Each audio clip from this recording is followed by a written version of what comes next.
Hello. I'm Allison Paul, and I'm a co-president of Grant Professionals of Lower Hudson. And I'm going to introduce our speakers in just a moment, but I want to tell you that Grant Professionals of Lower Hudson is a resource for everyone in this room. We are here to help everybody write a more competitive grant. We do webinars on Zoom, easy to access. We can teach you how to write a logic model, how to find grant prospects, how to answer that annoying sustainability question. When are they going to get rid of that one? We are here to help you. We believe that the more money that comes into our region makes all of us winners. So we are here to help you. We have a table out in the corridor, and we want to help everybody increase the grant writing skills and wins. Now it's my pleasure to introduce the next panel. We have two panelists that are going to come out and talk about collaboration. They have a lot in common. We have two females, two lawyers, two organizations that address people experiencing homelessness.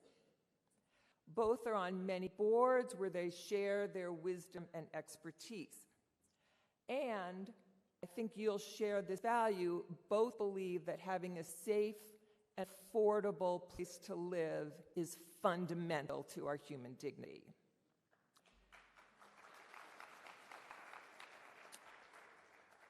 Cynthia Knox is the CEO of Caring for the Hungry and Homeless of Peekskill, and I'm very glad that Peekskill is represented on here because sometimes we forget about Peekskill in that far northwest corner of Westchester. All right, so glad Cynthia's here representing Peekskill. Cynthia has over 30 years working in social justice and 20 nonprofit executive leadership. Anahita Kotval is the CEO of Lifting Up Westchester, which provides community-based services to people experiencing homelessness in Westchester. She joined the organization in 2017, previously was a chief operating officer and general counsel at Inspirica. She's been on boards of organizations probably in this room: Pro Bono Partnership, Westchester Community Foundation, Nonprofit Westchester, and others. So, at work, both are shrewd managers and, with the nod to the last panel, fierce advocates for the people they represent. But they have a personal life that's kind of fun. So, one of them has a black belt, third-degree black belt, and one of them has on her bucket list skydiving. So, two fun facts for our next panelists. Since they're not out here, I can't have you vote to see who you think is what. I'm gonna have them share the scoop of what their fun fact is.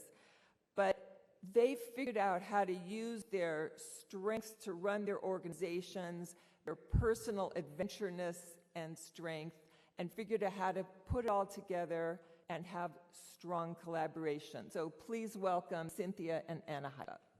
So darling, stand by me, oh, stand by me, oh, stand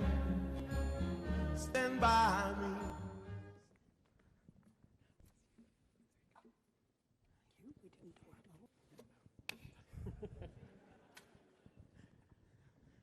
Good morning. Thank you, Allison, for that lovely introduction. And I am so impressed that Anahita has a black belt.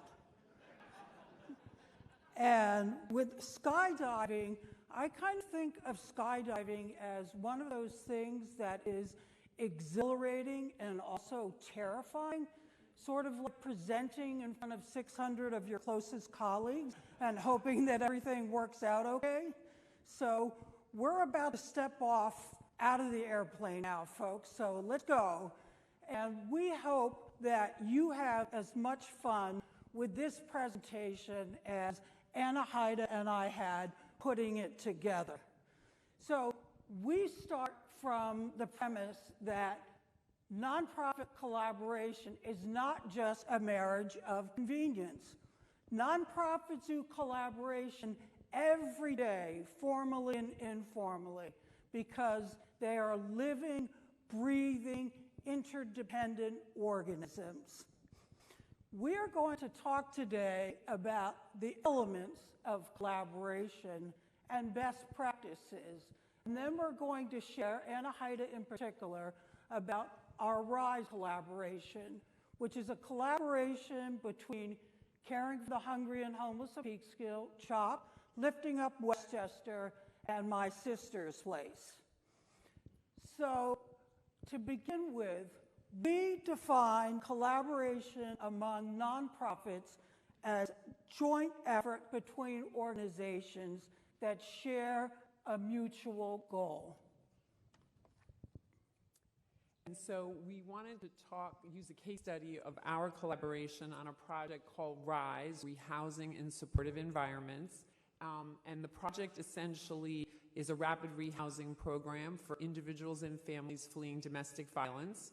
And like other rapid rehousing programs, it takes households and places them directly in their own apartments with a heavy subsidy upfront that sort of slides down towards zero over time as the families grow in their economic independence.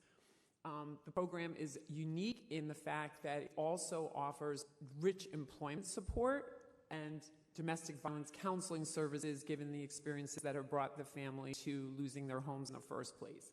And so, as Cynthia mentioned, CHOP's providing the housing services, it's the project lead, it finds the apartments, it manages the subsidies, decides how that scale should drop down to zero at the end of the 2 years. Lifting Up Westchester provides the employment support, both finding employment, maintaining employment, and what we call supported employment, which is checking in with the employer and the employee to see how things are going, look for opportunities to increase income, for promotion. And then My Sister's Place provides the domestic violence, counseling, and legal services that many of these families need.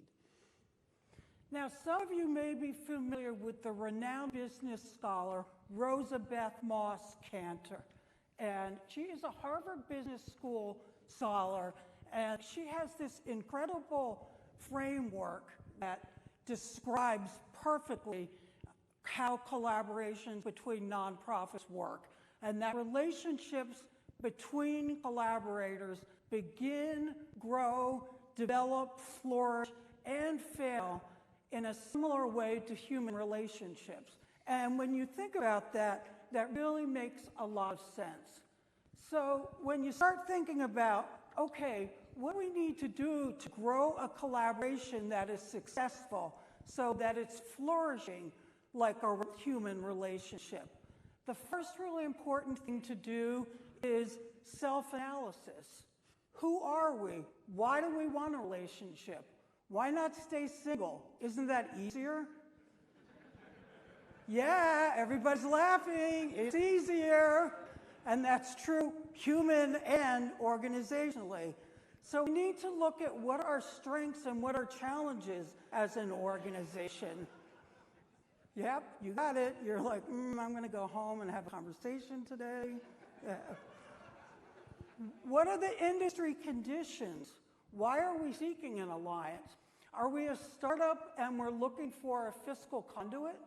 Or are we interested in program expansion? Or is there a funding opportunity?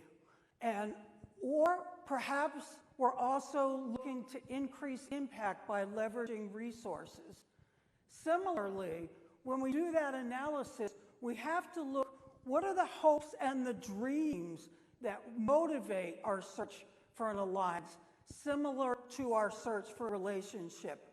Are we being narrow in the search and we're only looking for a tall, rich, handsome prince? Everybody seems to have been there in this audience. And in the nonprofit sense, that includes really looking at, our mission. And when CHOP began our self-analysis, brief, as Ann Hyde is going to talk about the whirlwind of how we did this, CHOP looked at what the need was. And we all know, and Cindy referenced this earlier in the panel discussion, the need for domestic violence services and housing in Westchester County is huge. And we were frustrated with the silo approach in housing. There was a funding opportunity. I had some prior experience developing domestic violence programs.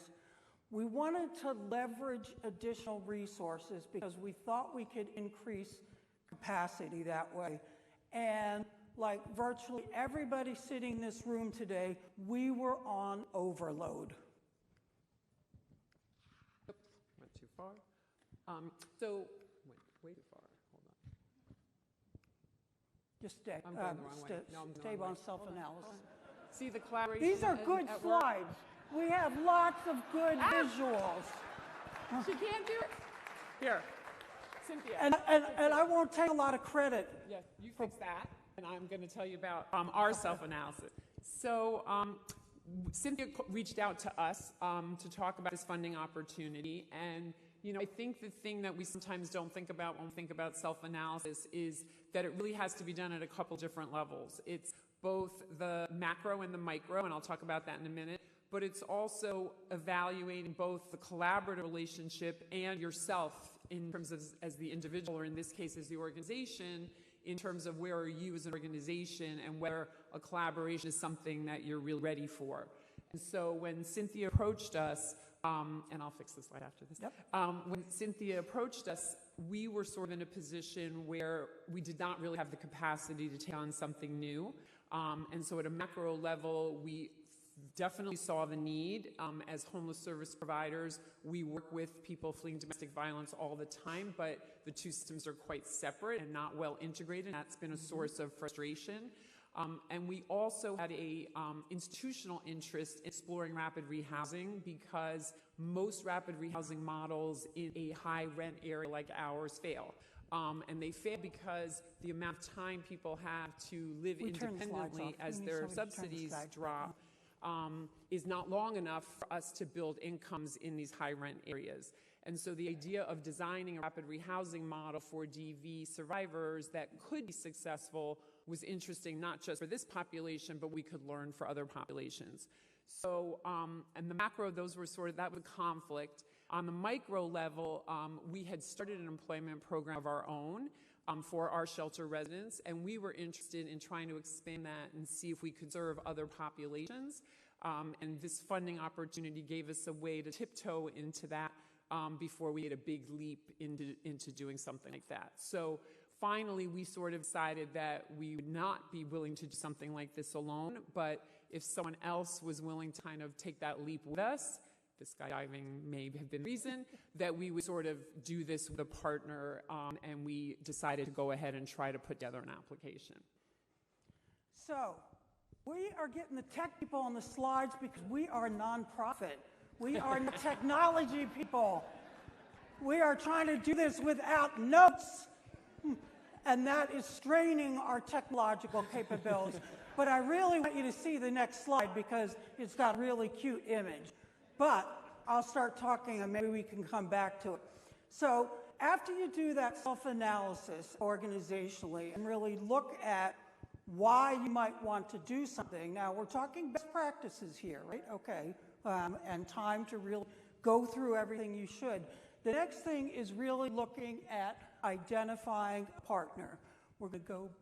Yeah, I'm going to go tell them to keep going. Yep. Right. Yep. You need to identify a partner. Again, similarly to a relationship. So what do we need to look at so we can get to the place of swiping right? We need to look if the mission is complementary. We need to see if there's a cultural fit. Does the other organizations that we're looking to collaborate with have the expertise? And do they have the capacity? Sorry, it's dead. Keep going. Okay. It doesn't. All right. So We're going to jump into the courtship, all right, after we identify the partner or partners. We're now having our coffee dates and our lunch dates. And we drill down further because seriously, folks, this is the part that's really, really important when developing that collaborative relationship. There has to be open, trusting communication, and that has to happen at the leadership level because we have to be able to talk about the things that are important to us, the things that are challenges to us, and we have to be solution-oriented. Oftentimes, we're so busy with everything that we're doing, and it's like, oh, we have to do this and we have to do that. But in the context of a collaboration, we're looking at the possibilities. So leadership has to be looking at and saying, okay, I bring these strengths, my organization, my team could bring these strengths, your organization and your team can bring this, and we know we might have some of these challenges. And that's, again, using, the Rosabeth Moth-Cantor framework, very similar to what's going to inevitably be a successful relationship. That's communication. We need to know what the partner needs for success. We need to know what the obstacles are that they might be concerned with. And perhaps two of the most important things are identifying what we can do to further the interdependence that is the lifeblood of collaboration, while recognizing each organization's self-interest. So I wanted to talk a little bit about the identifying a partner analysis. And in this regard, Lifting Westchester had the easy part because Cynthia called and asked me on a date. And so my decision was just yes or no. Do I want to sign up for this partnership? And, we see this swiping, right? We think that the factors that go into deciding whether someone is going to be a good partner are really kind of these five, and there may be others. And interestingly enough, the first one is actually just exposure. If you don't know who's out there and who's doing what, you don't necessarily know who the potential universe of partners are. Fortunately, Cynthia and I, because we both operate shelters in Westchester, we started our jobs at around the same time. We were moving in some of the same meetings and circles, hadn't worked closely together, but knew of each other. And I knew enough to know that she was no nonsense, someone who liked to get things done, and someone who had been very open about sharing resources and information. So for me, that was enough to feel that there was a cultural fit. And as I mentioned earlier, we liked the project for the reasons we spoke about, and so it was very easy to say yes. What became more interesting was as we started to design the program, which in its original concept was really primarily a housing program, which is something we know a lot about, primarily focused on growing income. And so the game changer or the big idea was to put these really intense employment resources to see if we could help people be independent at the end of a 2-year subsidy end period.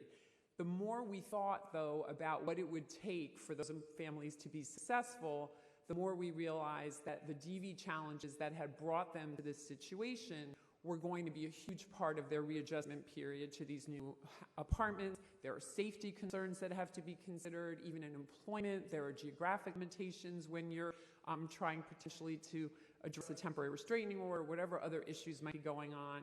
And so we really felt that the DV referral process, which is how the current system works, is, we're a shelter provider, we call My Sister's Place or Hope's Door for help, wasn't going to provide the kind of wraparound services we wanted, particularly since these individuals would be apartments all over Westchester County. So we decided that we were looking for a domestic violence partner. And from our exposure, we had two very strong ones in Westchester that we knew about. One was Hope's Door and the other was My Sister's Place. Both were clearly going to be capable of providing the service. So now you have this problem because, well, who do we ask? How do we pick? Is someone going to be upset with us? And so we actually decided to be grown-ups, and we approached both of them at the same time. We had a team meeting. We actually included the Office for Women from the county and kind of talked about what our vision was and why we thought that we needed a much tighter connection. And what was really impressive about this is that both My Sister's Place and Hope's Door also did that self-analysis. And after we all spoke together, decided that My Sister's Place was better positioned to be the provider into this partnership. As a result, both Hope Store and My Sister's Place were supporters of the initiative. Both have been referring clients into the project, and we've had benefit of both of their experiences as we've designed it. So really a case, again, where collaboration breeds collaboration. And I just want to sort of say two things about that. You know, one, just a reminder that you cannot make these decisions emotionally or based on cult of personality. You really do have to think about who's the best person for them at the moment. But also that we don't admit it, but often in our sector, we do consider fellow shelter workers, fellow domestic violence agencies as competitors, particularly when it comes to funding. And it's really important that we fight that mindset and really think about ways to go after funding opportunities together, to work together to make the most of the limited funding dollars that we have. So Cynthia. So whoever's running the slides for us now, thank you for taking that over. If you could go to the engagement slide, back a few slides. That was a terrific description of sort of our process and how we're trying to look at things not through that hyper-competitive lens. So you all saw the engagement slide when it went through. So after courtship, She's working. we headed to engagement. We said, okay, we're going to do this. And engagement in that context, there we are. Woo! Thank you, slide runner. We will never run our slides again when we do a collaborative presentation.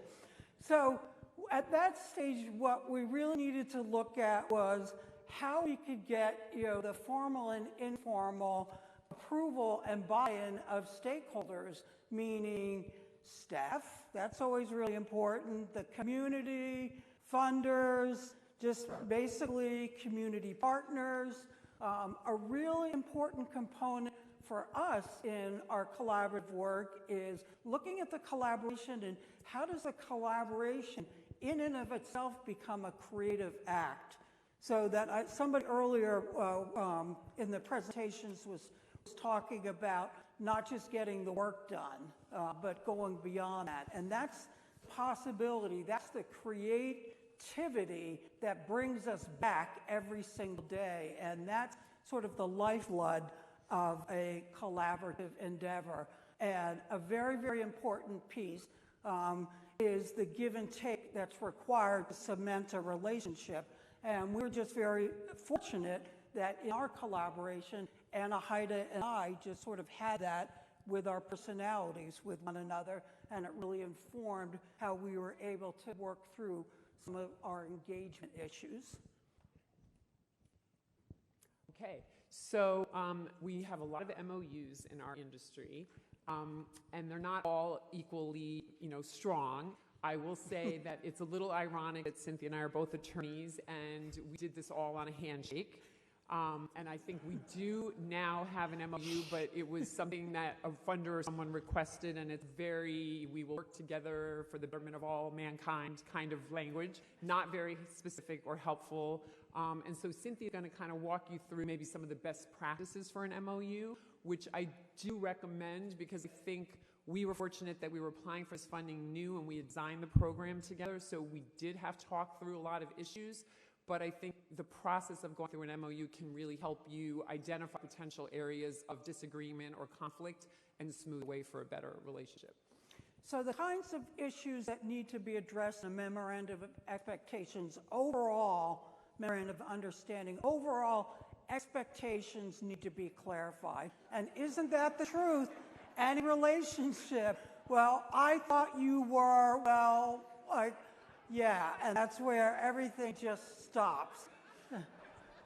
So in the context of a collaboration, goals identified, accountability, time frames, funding, measuring outcomes, and most importantly, how you address challenges. There will be challenges. What's your mechanism for working through those challenges for the betterment of the clients and program overall? So one of the challenges that we encountered about a year into the program is this was a HUD-funded program, and therefore most of the resource dollars go to rental subsidy and to staffing, and there's very little funding left over for anything else. And we were finding that we were having great success putting people into housing.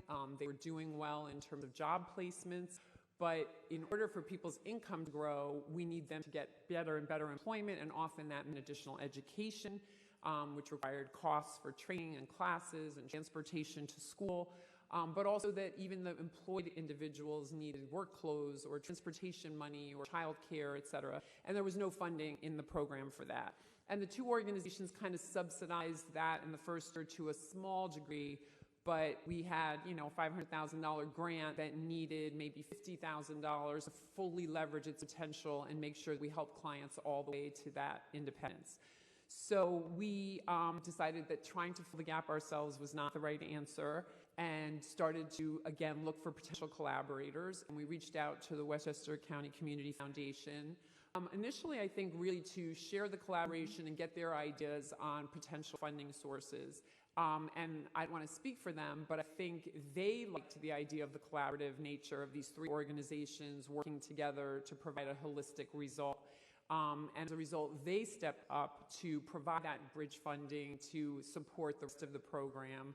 And for the last 3 years, those types of expenses have been funded, and it's made a huge difference to the services. So again, I do think collaboration breeds collaboration. I think, when you start with that kind of mindset that I'm not going to do everything and I don't have to do everything, not only do you get the best of what's out there, but you also invite other people to want to help support you because it's a us, not a me kind of endeavor. So we're now at the stage where we've had our vows, we have our brief honeymoon, everything's great, it's in the beginning, and then cold water, it's cohabitation. How are we going to live together? And in the context of our nonprofit collaboration, that means looking at differences in authority, reporting, decision-making, admin, okay? Who does the laundry? And we all know in the nonprofit sector, the admin work for which we're not properly compensated is the laundry. And in our RISE collaboration, it made the most sense for Chuck to take on the admin work. Thank you, team. You do a great job. I could never do what you do. You guys could just stand up real quickly. Oh, too shy. In the back there. All right. One aspect of taking on that admin work, though, in a collaboration is that you are then responsible for holding your partners accountable. So that goes back to really clarifying expectations, because you're the one, or your finance person has to be the one to say your voucher's wrong and you're not going to get paid until you redo it. So that's why it's really, really important that we spell out all these things in advance so we can live together in harmony. Can we have the next slide, please? Okay, so what were the results of this collaboration? Because it's great to get along, but if you don't achieve your objective, then there's no point to the collaboration. So since the program started in late 2019, 56 families have been housed in both the rapid rehousing and there's a transitional piece. People go into a transitional apartment till we find them their permanent apartment. Sorry, could I have the next one, please? The domestic violence services provided by My Sister's Place have resulted in 54 clients getting counseling for domestic violence related issues, legal assistance to 19 clients, support groups, 19 clients are participating, and there's been advocacy for 63 clients and their family members on issues relating to their domestic violence status, immigration status, etc. Thank you. In terms of employment, this is current employments right now. We have 28 current clients and 17 are employed full-time, 11 are part-time, so everyone is working. I should say that while that's a great result, again, remember, some of these may be entry-level $15, $16, $17 an hour jobs.